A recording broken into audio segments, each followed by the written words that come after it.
eu queria pedir a vocês que abrissem a Bíblia Sagrada em Neemias,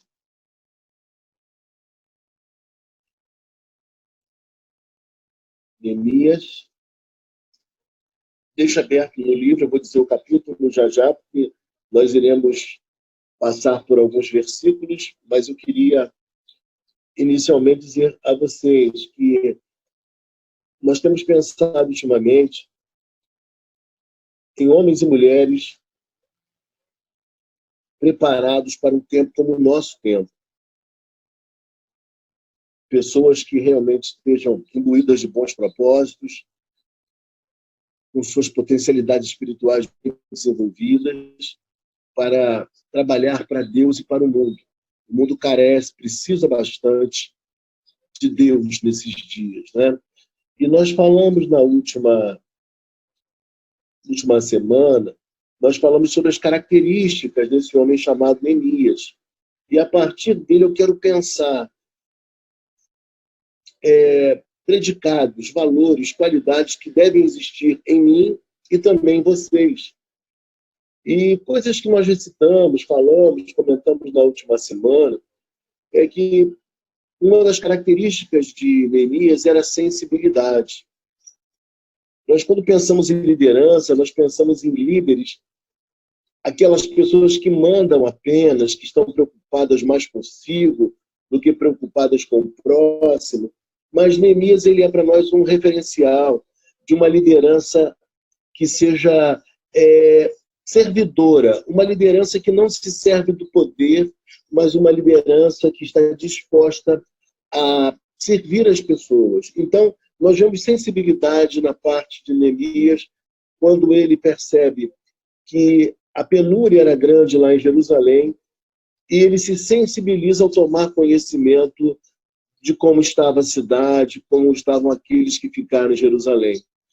E isso é muito importante, porque quem é que resolve sair da sua zona de conforto para ir para um outro lugar, reconstruir uma realidade difícil? Neemias faz isso. Um líder sensível. Nós vimos também que Neemias é um líder que ora, que busca a Deus, que não apenas trabalha, mas ele exercita a sua espiritualidade. E isso é maravilhoso. Alguém que, ao mesmo tempo, faz tudo aquilo que é necessário ser feito. Por exemplo, vamos imaginar aqui o nosso caso. Alguém que toma os seus remédios, alguém que segue as orientações médicas, alguém que segue as orientações das autoridades sanitárias, mas também alguém que dobra os joelhos e pede a Deus a sua bênção e confia que Deus há de agir e há de atuar. Então, ele tinha essa espiritualidade que eu chamo de uma espiritualidade integral. É alguém que busca os céus, mas, ao mesmo tempo, também ele faz tudo aquilo que é inteligente. E isso é que nós precisamos entender nesses dias. Bom, eu diria para vocês ainda que uma outra característica dele é que ele reconhece a sua pecaminosidade. Então, ele entende que tudo aquilo que o povo de Israel estava passando não era apenas um problema dele, entendeu? Mas era também um problema de toda a nação. A nação inteira havia pecado, mas ele se inclui também. Ele não se vê ausente desse processo. Ele é alguém que também se reconhece como pecador. Mas depois nós vimos também que Neemias tinha uma outra característica muito importante. Ele era alguém disposto a assumir riscos. E todo líder assume riscos. Às vezes o líder ele é mal compreendido. E isso ocorre também. Depois nós vimos ainda, na semana passada, que ele, quando sabe que vai chegar à presença do rei, ele planeja tudo o que vai precisar para reconstruir os muros de Jerusalém. Então, quando ele chega diante do rei, ele leva todos os seus pedidos minuciosamente. Ele planeja tudo o que precisa ser pedido ao rei. Olha que coisa maravilhosa. Então, é alguém também que tem essa capacidade de agir e de trabalhar.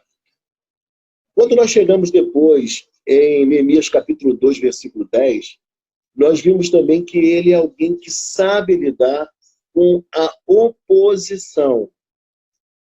E essa característica é importante para todo aquele que é líder. E você é líder. Eu também sou líder. Todos nós somos líderes. E nós precisamos aprender a lidar com a oposição.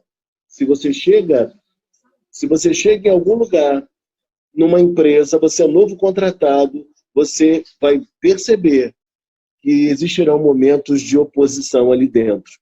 Se você lida com qualquer estrutura, você sabe que essas coisas acontecem. Então, Neemias, ele é alguém que lida com a oposição, mas não desanima. Ele mantém aquilo que ele precisa realizar. E aí, meus irmãos, nós pensamos ainda numa outra característica de Neemias. Neemias é alguém sigiloso. O que é sigiloso? É alguém que, quando precisa tomar uma decisão, fazer alguma coisa, ele faz tudo de maneira silente, sem falar para ninguém, porque ele estava vivendo um momento de oposição. E um dos pecados que a gente comete, às vezes, é falar precipitadamente, falar demasiadamente. Nós precisamos pensar bem antes de falar.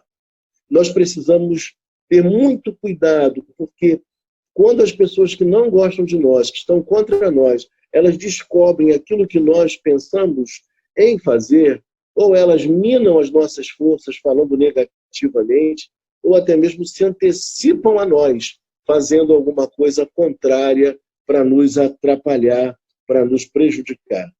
Outra coisa que nós falamos também como característica de uma boa espiritualidade que havia em Neemias, e deve estar em mim, você também, homens e mulheres do século XXI, Neemias tinha uma outra característica maravilhosa. Ele era alguém que era grato a Deus pelas bênçãos alcançadas, mas ele também reconhecia o favor daqueles que Deus colocava no seu caminho para agraciá-lo. Então, ele sabe que é Deus quem está abrindo as portas, mas ao mesmo tempo ele reconhece que o rei o favoreceu, fornecendo tudo aquilo que ele mais precisava para a construção ou reconstrução dos muros que estavam prejudicados, estavam derribados. Nós vimos também que ele soube lidar com zombarias. É um outro aspecto que nós vimos semana passada. Nós vimos ainda que ele era alguém encorajador. O que é isso, gente? Todo líder, ele precisa ter a característica, o predicado de encorajar pessoas, animar pessoas. E o povo só conseguiu construir aquelas muralhas em 52 dias apenas, porque Neemias devolveu ao povo o ânimo. O povo estava completamente desanimado. O povo olhava para si e não via esperança, não via ânimo. E você, como líder, você tem essa potencialidade. Eu, como líder, eu também posso agir da mesma forma. Principalmente quando as pessoas olham para nós e veem coerência de vida, quando elas percebem a sinceridade do nosso coração. Então, é mais uma característica importante que havia em Neemias e que precisa também haver em nós. Nós vimos também que ele lidou com a inveja alheia. Nós percebemos isso. Nós vimos também que ele orientou as pessoas a se distribuírem na muralha, mas que quando o perigo chegasse, alguém deveria tocar a trombeta e os demais deveriam acorrer aquele lugar e fazer o quê? Acorrer aquele lugar e proteger aquela região que estava sendo atacada na muralha. E como isso é importante? Porque é o senso de coletividade, de grupo, de pertencimento. Assim também deve ser entre nós, na família e também na igreja. Quando nós percebemos que algum irmão nosso está fragilizado, ele não está bem, ele está com algum problema, ele está com alguma necessidade, seja ela material ou mais espiritual, nós precisamos protegê-lo. Nós precisamos abraçá-lo, acolhê-lo, assisti-lo nas suas necessidades também. Então, são tantas virtudes que havia em Neemias. Ele era alguém também que, entre outras coisas, era profundamente organizado. Ele tinha uma ética moral. Vocês devem lembrar que nós falamos na última semana, ele tinha ética e ele tinha moral. O que ele faz? Ele tem um respaldo de conduta que permitiu a ele chamar a atenção dos magistrados e os magistrados se arrependerem daquilo que eles estavam fazendo de errado. Que coisa boa, né? Nós temos líderes que tenham essa envergadura moral a ponto de chamar a atenção de autoridades e as autoridades se arrependerem de seus maus caminhos, como nós estamos precisando disso nesses últimos dias. Mais ainda, meus irmãos, nós vemos que Neemias, ele fazia o que fazia com um sério e grande objetivo. Ele não queria, de maneira alguma, entristecer a Deus. Ele era alguém temente a Deus. E nesses dias, o que a gente tem visto é que muita gente perdeu o temor de Deus, né? E a gente precisa recuperar esses valores, que são valores muito caros ao Evangelho e ao evangélico também, né? Isso é fundamental, isso é extremamente importante. Eu queria ver com vocês ainda nesta noite alguns versículos, alguns poucos versículos, para que a gente possa falar de outras virtudes que havia em Neemias. Vamos ver comigo, capítulo 5 de Neemias, versículo de número 18, veja na sua Bíblia. Capítulo 5, versículo 18. Diz assim, versículo 18, o que se preparava para cada dia era um boi e 6 ovelhas escolhidas. Também à minha custa eram preparadas aves, e de 10 em 10 dias, muito vinho de todas as espécies. Nem por isso exigiu o pão devido ao governador, porquanto a servidão deste povo era grande. Então, Neemias tem como característica alguém profundamente abnegado, ao ponto de abrir mão de um direito seu diante da calamidade, da pobreza que o povo estava vivendo. Olha a sensibilidade deste homem. E no versículo 19 nós vemos: lembra-te de mim para o meu bem, ó meu Deus, e de tudo quanto fiz a este povo. Aqui tem algo interessante, irmãos. Aparentemente, você poderia pensar, Neemias está sendo um pouco arrogante, né? Lembra-te de mim, Senhor. Mas ele sabia quem ele era em Deus. Ele sabia o que ele havia feito, a dedicação, a entrega, e ele sabia também que nada escapava à percepção e à visão de Deus. Deus sabe de todas as coisas. Deus sabia do seu coração, do que ele fazia. Então, por isso, ele podia orar da maneira como ele orou aqui. Bom, depois nós vemos ainda que Neemias não era alguém com aquela falsa humildade. Não, Senhor, quem sou eu? Eu não faço nada, eu não sou ninguém. Não, ele sabia que tudo era Deus. Mas, ao mesmo tempo, ele sabia que Deus havia concedido a ele virtudes e capacidades. Eu queria dizer para você nesta noite que nós não podemos deixar de perceber o que há de bom em nós e que foi concedido por Deus a mim e a você. Se você tem talentos, competências, aptidões, quando você nega essas coisas, na verdade, você não está sendo humilde. Você está sendo alguém que desconsidera coisas importantes que Deus fez na sua vida. Tem pessoas que são extremamente generosas, e não dá para negar. Existem pessoas que têm dons, como, por exemplo, tem pessoas que cantam muito bem, que tocam muito bem. São virtudes de Deus, são bênçãos de Deus para a nossa vida. E aí, meus irmãos, queridos e amados, eu gostaria de ver com vocês, no capítulo 6, versículo 16, veja comigo. Nós pretendemos fazer uma série de mensagens mais à frente sobre Neemias, pregações na igreja, se Deus quiser, falando detalhadamente de coisas muito importantes que ele realizou e que servem para nós hoje de ensino. Mas veja comigo, capítulo 6, no versículo de número 16. Veja comigo.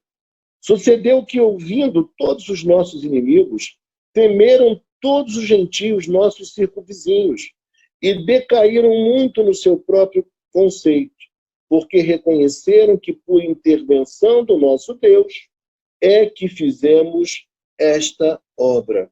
Observe comigo uma coisa muito importante. Em primeiro lugar, ele também reconhecia os seus valores, mas ele reconhecia que era Deus que estava na vida, que era Deus que fazia o que fazia. Mas aqui ele vai nos dizer algo tremendamente importante. Até quem era opositor de Neemias foi obrigado a reconhecer que Deus estava com ele. Olha que coisa maravilhosa. Veja comigo. Sucedeu que, ouvindo-o, todos os nossos inimigos.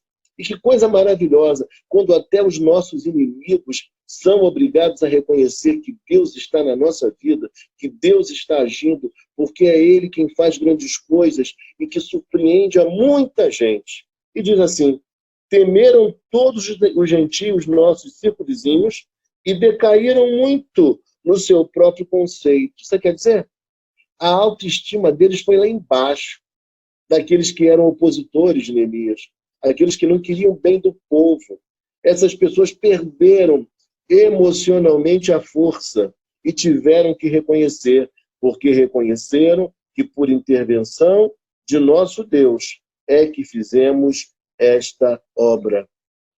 Neemias, ele nos ensina que depois da oposição enfrentada e vencida, vem momentos assim, momentos maravilhosos, momentos até que aqueles que não são de Deus vão reconhecer a ação de Deus maravilhosa na minha vida e na sua vida também. Irmãos, agora eu quero ver com você uma outra coisa importante em Neemias, capítulo 7. Veja na sua Bíblia aí, versículo 73. Vamos lá.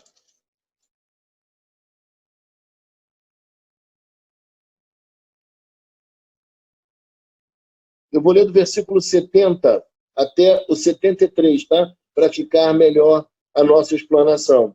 Alguns dos cabeças e das famílias contribuíram para a obra. O governador deu para o tesouro em ouro 1.000 daricos, 50 bacias e 530 vestes sacerdotais. E alguns dos cabeças das famílias deram para o tesouro da obra em ouro 20.000 daricos, e em prata 2.200 arratéis.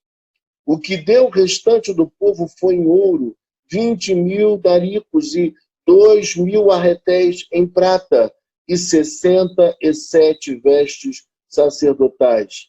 Os sacerdotes, os levitas, os porteiros, os cantores, alguns do povo, os servidores do templo e todo Israel habitavam em suas cidades. Observe comigo uma coisa, gente, isso aqui é muito importante que você perceba. Uma das grandes características daquela pessoa que é abençoada por Deus e que ela não faz isso para ser abençoada, mas por ser abençoada, ela assim procede, ela é generosa. E nós vemos na vida de Neemias generosidade. E aqui uma grande lição. Ele foi um dos primeiros, se não o primeiro, um dos cabeças do povo a dar, a doar valores financeiros para a obra. E isso é uma lição muito grande.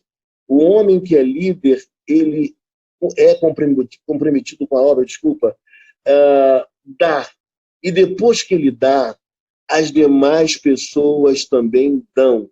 Isso é uma grande lição de espiritualidade. Quando você percebe que o seu líder maior, seja ele um pastor, seja ele alguém assim de uma importância, de uma relevância na sociedade, quando a gente percebe que essa liderança é generosa, a gente também sente o desejo de participar. E é uma lição de espiritualidade. Eu lembro quando eu estava pastoreando em Vista Alegre, e nós precisávamos continuar a obra, mas a obra havia parado justamente na laje. Eu falei, meu Deus do céu, como é que vai ser isso? Fizemos a obra e agora não tem como colocar a laje. Fiquei, meu Deus, o que eu vou fazer agora? Eu havia colocado no meu coração, lembro como se fosse hoje, de dar uma oferta de R$ 200, que era uma boa oferta, porque eu já dava meu dízimo, o Ângela também dava meu dízimo, e na minha realidade, naquele momento, R$ 200 era um valor muito significativo para minha condição no momento, naquele momento. Mas, de repente, o tesoureiro me apresentou os valores para colocar a laje. Quando eu vi os valores, eu fiquei assustado. Eram quase R$ 4.000, R$ 3.000 e tantos reais. E eu falei, meu Deus do céu, meu povo pobre, meu povo é um povo humilde. R$ 4.000 naquela época era a arrecadação, não chegava a R$ 4.000 a arrecadação da igreja que eu pastoreava. E aí eu fui e falei assim, só tem um jeito aqui, eu vou fazer uma coisa. Eu quero doar essa laje. Quanto custa a laje? Perguntei ao presbítero. E ele falou R$ 750. Mas se você pagar em 30 dias, sai por R$ 600. Eu falei assim, tá bom.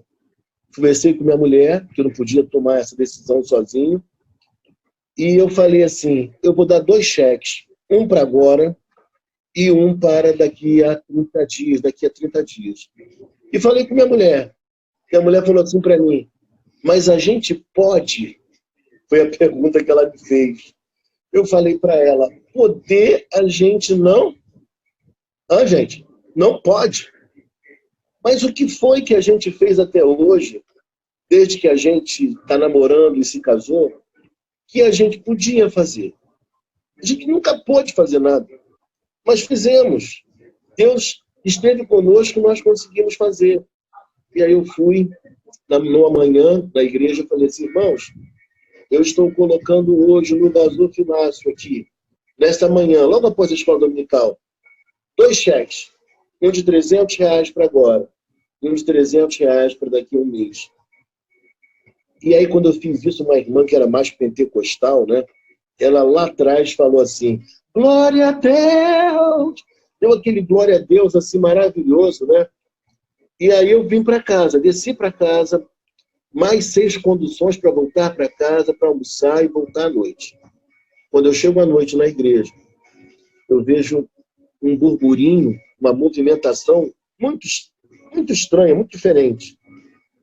E aí eu cheguei mais perto e pude ver. Um irmão falou assim, se o pastor deu a laje, eu vou dar a ferragem. O outro falou, então eu vou dar as pedras. O outro falou, eu vou dar não sei quantos sacos de cimento. E assim foi. E naquele dia, por incrível que possa parecer, nós arrecadamos em material o valor que nós arrecadávamos num mês. Quase R$ 4.000. E conseguimos dar continuidade à obra. E ali eu falei, essa lição é a lição de Neemias.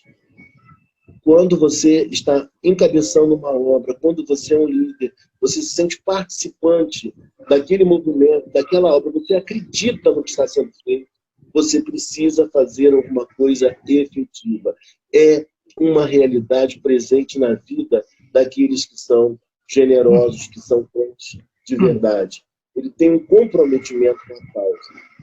E aí, irmãos, quando eu fico vendo tudo isso, eu fico encantado com essa história de Neemias. Eu vou parar por aqui, mas eu fico encantado com ele, porque ele era alguém que assumiu um compromisso de verdade. Vocês ouvirão futuramente algumas pregações sobre Neemias, eu pretendo expor Neemias em breve, e vocês verão com mais detalhes, mais a miúde, tantos valores que nós encontramos nesse homem. Esse homem, Neemias, como eu falei na semana passada, ele é estudado em cursos de marketing e de administração, como um grande exemplo de uma liderança servidora. E o que há de mais moderno hoje é pensar em líderes que sejam líderes servidores. E que a gente possa recordar essas características existentes, as virtudes existentes em Neemias, e incorporá-las. Eu sei que é o Espírito Santo que faz isso em nós, mas existe uma cooperação nossa também para desenvolver essas virtudes. Nós precisamos desenvolvê-las. Às vezes, Deus quer que a gente se aproxime de pessoas, a gente precisa fazer isso. Deus falou o coração, mas nós precisamos fazer. Às vezes, nós queremos apoiar alguém que está num momento difícil da vida. Deus já falou com você, Deus, inclusive, já quase que mostrou quem é a pessoa, mas a gente, às vezes, não faz. A gente, às vezes, por medo, por insegurança, não assume um desafio em relação às necessidades da própria igreja. Nós precisamos agir assim também. Nós precisamos ter essa liderança sensível, que tira os olhos de sobre si para servir ao próximo. Nos dias atuais, nós estamos precisando demais de gente que tenha essa abnegação, esse coração, porque nós temos muitas pessoas ao nosso lado precisando. E aí a gente precisa encontrar um tempo para ligar para elas, para telefonar, para perguntar, está tudo bem aí? Como é que estão as coisas? Está precisando de algo? Como é que você está na alma? Como é que está o seu coração? Como é que estão os seus filhos? Como é que está o seu marido? Está tudo tranquilo? Tudo isso nós precisamos fazer nesses dias. Trazer uma palavra de alento. Olha, se anima, se aquieta, se acalma, porque Deus está operando. Você pode não estar percebendo isso tudo, mas Deus está operando de uma maneira muito significativa na sua vida. Não deixe de perceber isso. É importante que você veja que Deus está cuidando de você, da sua família.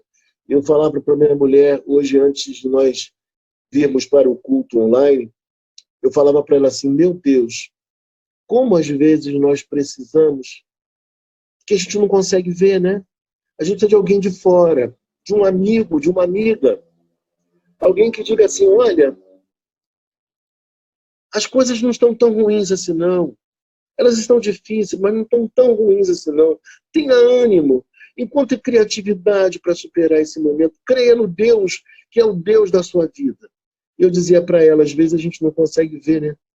Tudo de bom que a gente tem.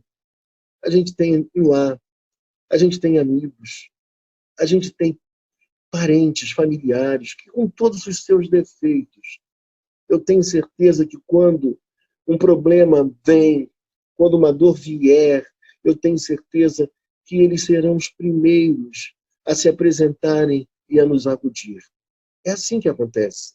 É como na igreja também, a gente às vezes está meio triste um com o outro, alguma coisa não se deu muito bem, mas a gente sabe que é irmão, que é querido, que é querida, que é gente que faz parte da nossa vida e da nossa história.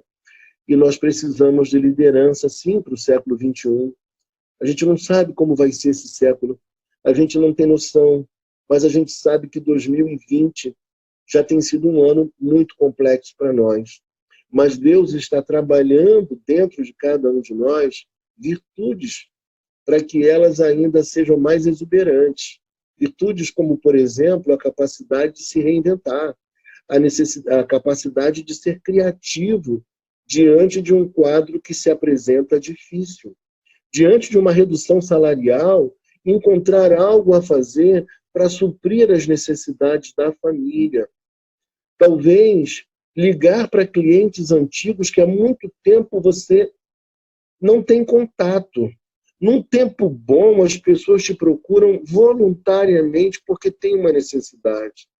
Mas em épocas de crise, somos nós, mais do que nunca, que temos que ligar para os nossos clientes e perguntar se os nossos serviços estão sendo necessários, se ele tem ainda o nosso contato, agora temos um e-mail, agora temos um WhatsApp, pode falar comigo também através do WhatsApp. Nós precisamos agir assim. E eu tenho certeza que essa liderança, ela é forjada em momentos de dificuldade. Porque você ser generoso no tempo bom da vida não é tão difícil. Mas você ser generoso no tempo ou em um tempo no qual os recursos são poucos é uma expressão de alguém que realmente está conectado com Deus. São aqueles momentos em que a gente fica mais sensível, que a gente percebe a dor do outro, que a gente percebe que precisa ser criativo, precisa se reinventar e precisa depender mais do que nunca do Senhor. Que Deus possa nos abençoar nesta noite. E eu queria orar. Eu queria orar por todos. Queria orar pelo seu Roberto, que eu tomei conhecimento, que está internado. Precisa muitíssimo das nossas orações. Nós vamos orar agora. Bem, vamos orar? Senhor, nosso Deus e nosso Pai, nós queremos, neste momento, orar a Ti, por tantas pessoas que estão enfermas no físico, enfermas na alma, pessoas que estão precisando da Tua bênção reparadora, curadora. Eu quero lembrar neste momento, Senhor Deus, do seu Roberto. Eu não o conheço, não sei, Pai, como ele é, quem ele é, mas eu sei, Pai amado, que ele está precisando de um milagre. E eu sei que o Senhor é o mesmo ontem, hoje será eternamente. O Senhor não mudou. E eu peço ao Senhor nesta hora, junto com os meus irmãos e amigos, Pai, que o Senhor, que é Deus poderoso, Deus que se alegra em ver os teus filhos felizes, que o Senhor possa visitá-lo lá na cidade onde ele está e que o Senhor intervenha na sua vida, na sua saúde, Pai. Ó Deus, nós sabemos que o Senhor tem propósitos que nós não compreendemos, não alcançamos, mas nós confiamos em Ti, apesar de não compreendermos tudo. Nós confiamos em Ti, ó Deus, e pedimos ao Senhor que o Senhor intervenha, que o Senhor traga a bênção, a cura, o favor. Da mesma forma na vida da Gabriele, Pai, que o Senhor possa também, neste momento, visitá-la mais uma vez, trazendo fortificação, consolação ao coração, porque sabemos que ela é Tua, que o Senhor tem um profundo e grande amor por ela. Ó Deus, nós a conhecemos, sabemos a pessoa que é. Mas, Pai, como é bom quando o Senhor restaura a nossa sorte, quando o Senhor muda as circunstâncias da nossa vida. Sabemos que o Senhor nos ama, mas parece que fica mais latente ainda essa convicção. Ó Deus querido, que assim o Senhor faça na vida também do Assir, na vida da Alinges, na vida, Senhor Deus, da Dona Catarina, Senhor Deus, na vida do seu Ayrton, Pai, do José Paulo, Senhor Deus, também, que tem melhorado gradativamente, Pai. Ó Deus querido, pedimos que o Senhor fortifique a Luzia, fortifique a Mariana, que o Senhor também possa fortificar a Tereza, Pai, que está enfrentando tudo isso, Pai, com uma galhardia incrível, com uma fé tremenda no Senhor, que nos momentos de fragilidade o Senhor possa fortificá-la. Queremos orar a Ti, Senhor Deus, pelos casais da igreja, para que eles possam viver um tempo bom, de felicidade, de entendimento, de compreensão, Pai, de lembrança dos votos que fizeram um dia na Tua presença, Pai. Ó Deus, e que assim trabalhem em prol da família, que haja cooperação, que haja gratidão, que haja palavras de encorajamento, Pai, de um para com o outro, Pai amado, nos lares da nossa igreja, Pai. Eu quero te pedir pelos empresários também, Pai, que nesse momento tão difícil, Pai, muitas lojas fechando, muitas pessoas desempregadas, Pai, que eles tenham, ó Deus amado, a condição de manter um pouco mais, ó Deus, os seus empregados durante essa crise, e que ultrapassem esse momento difícil, Pai, e que eles possam viver, ó Deus, de maneira mais excelente daqui a pouco, Pai. Mas que tudo isso seja parte da história dessas pessoas e dessas empresas, porque nos momentos mais difíceis eles valorizaram pessoas acima de qualquer coisa. Pai, eu te peço pelo nosso país, pelas autoridades, Pai, em todos os âmbitos, que o Senhor dirija, Pai, nossas autoridades, que o Senhor trabalhe, Pai, nos corações, Pai, que eles pensem no bem comum, Pai, que eles pensem na nação, Pai. Ó Deus, que este momento não seja um momento, Pai, de tamanha rivalidade como está sendo, Pai. Nós pedimos paz para a nação. Ó Deus, porque quando o Senhor, Pai amado, traz a paz e nós trabalhamos para a paz, como diz o Salmo 133, a bênção vem sobre o povo, Pai. Que haja paz nas casas, nos lares, ó Deus amado, na sociedade, no país, na nação e no mundo, Pai. É assim que nós te oramos nesta hora. Oramos pela cura, Pai. Ó Deus, daqueles que estão doentes, Pai. E que essa pandemia possa cessar. É assim que nós te oramos nesta hora. E te agradecemos por tudo, Pai. Traga saúde mental a cada um de nós, Pai. Ó Deus, para que ninguém adoeça da mente. Obrigado por tudo, Pai. E que tenhamos um restante de noite abençoado na tua santa presença. Te oramos assim, em nome de Jesus. Amém. Recebei a bênção, que o amor de Deus o Pai, que a graça de nosso Senhor e Salvador Jesus Cristo, e que as doces, eternas e eternas consolações do Espírito Santo sejam sobre todo o povo do Senhor, espalhado sobre a face da terra e sobre cada um de nós hoje aqui. Amém.